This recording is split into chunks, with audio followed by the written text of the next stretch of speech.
తీసిన. ఇప్పుడు తీస్తూనే ఉన్నావా? తీస్తాను. Okay, no problem. కట్ చేసుకుందాం దాన్ని ఎడిటింగ్. రైట్, చెప్పు. ఆడపిల్లని సారీ లీడ్ వేసా మర్చిపోయాను.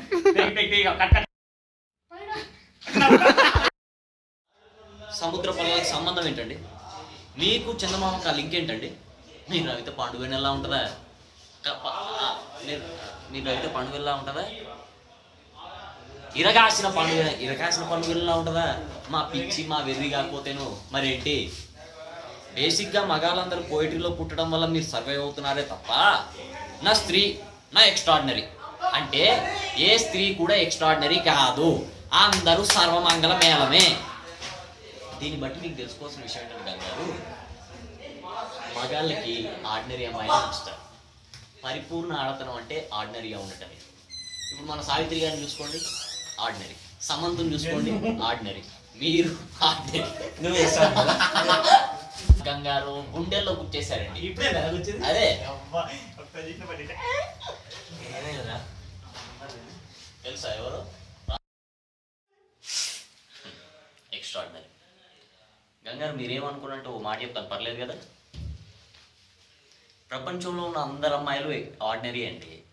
ఏదో మాకున్న మోజు వల్ల మీరు ఎక్స్ట్రాడినరీ కనపడుతున్నారే తప్ప అమ్మాయిలందరూ ఆర్డినరీయే. కామంతో కళ్ళు మూసిపోయి చూస్తుంటాం, చాలా అద్భుతంగా అనిపిస్తూ ఉంటారు. తాగేసిన మొత్తంలో చూస్తుంటాం, ఇంకా చాలా అద్భుతంగా అనిపిస్తూ ఉంటారు. ఎవడో ఎక్కడో పాట పాడుతూ ఉంటే అది వినేసి ఆ లిరిక్స్ మీ గురించి అనుకుంటుంటాం. కళ్ళకి చిన్న కాటుకు పెడితే కరిగిపోతాం. నడుము దగ్గర చిన్న వంపు చూసి మురిసిపోతుంటాం. చిన్న నవ్వు నవ్వితే చాలు గిల్ల గిల్ల గిల్ల కొట్టేసుకుని తాజ్మహల్ ఎక్కడ కట్టేయాలని స్థలాల గిలాల కోసం ఎతికేస్తుంటాం. అసలు నాకు తెలియకడతాను గంగారు, అమ్మాయిలకి సముద్ర పొలాలకి సంబంధం ఏంటండి? మీకు చందమామకి మధ్య లింక్ ఏంటండి? మీరు నవ్వితే పండుగని ఎలా ఉంటుందా? ఇరగాసిన పండుగని ఎలా ఉంటుందా? మా పిచ్చి మా వెర్రి కాకపోతేను మరేంటి?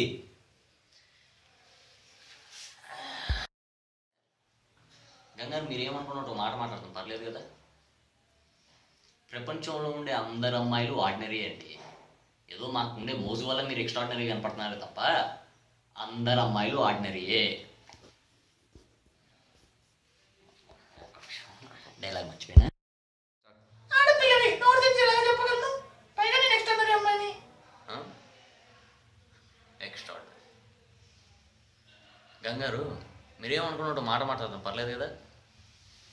ప్రపంచంలో ఉండే అందరు అమ్మాయిలు ఆర్డినరీ అండి. ఏదో మాకుండే మోజు వల్ల మీరు ఎక్స్ట్రాడినరీ కనపడతారు తప్ప అమ్మాయిలందరూ ఆర్డినరీయే. కామంతో కళ్ళు మూసిపోయి చూస్తుంటాం, చాలా అద్భుతంగా అనిపిస్తూ ఉంటారు. తాగేసిన మొత్తంలో చూస్తుంటాం, ఇంకా చాలా అద్భుతంగా అనిపిస్తూ ఉంటారు.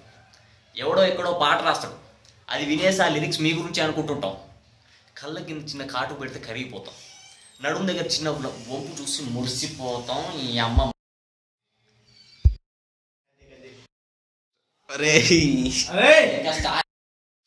ఆడపిల్లని నోరు తెరిచి ఎలా చెప్పగలను? పైగా ఎక్స్ట్రాడినరీ అమ్మాయిని. ఎక్స్ట్రాడినరీ. గంగారు మీరేమనుకున్నట్టు మాట మాట్లాడతాం, పర్లేదు కదా? ప్రపంచంలో ఉన్న అందరు అమ్మాయిలు ఆర్డినరీ అండి. ఏదో మాకున్న మోజు వల్ల మీరు ఎక్స్ట్రాడినరీ కనపడుతున్నారే తప్ప అమ్మాయిలందరూ ఆర్డినరీయే. కామంతో కళ్ళు మూసిపోయి చూస్తుంటాం, చాలా అద్భుతంగా అనిపిస్తూ ఉంటారు. తాగేసిన మొత్తంలో చూస్తుంటాం, ఇంకా చాలా అద్భుతంగా అనిపిస్తూ ఉంటారు.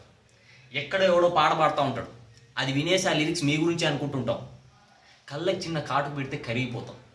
నడుము దగ్గర చిన్న వంపు చూసి మురిసిపోతాం. చిన్న నవ్వు నవ్వితే చాలు గిల్ల గిల్ల గిల్ల కొట్టేసుకుని తాజ్మహల్ ఎక్కడ కట్టేయాలని స్థలాల గిలాల కోసం ఎతికేస్తుంటాం. అయినా నాకు గంగారు ఒక విషయం అర్థం కాదు, మీకు సముద్ర పొలాలకి సంబంధం ఏంటండి? మీకు చందమామ మధ్య ఆ లింక్ ఏంటండి? మీ నవ్వితే పండుగని ఎలా ఉంటుందా? ఇరగాసిన పండుగని ఎలా ఉంటుందా? మా పిచ్చి మా వెర్రి కాకపోతేను మరేంటి? బేసిక్గా మగాళ్ళందరూ పోయిటరీలో పుట్టడం వల్ల మీరు సర్వైవ్ అవుతున్నారే తప్ప నా స్త్రీ నా ఎక్స్ట్రాడినరీ. అంటే ఏ స్త్రీ కూడా ఎక్స్ట్రాడినరీ కాదు, అందరూ సర్వమంగళ మేళమే. కానీ నువ్వు మాత్రం ఎక్స్ట్రాడినరీ. ఈడు కొంచెం ముందే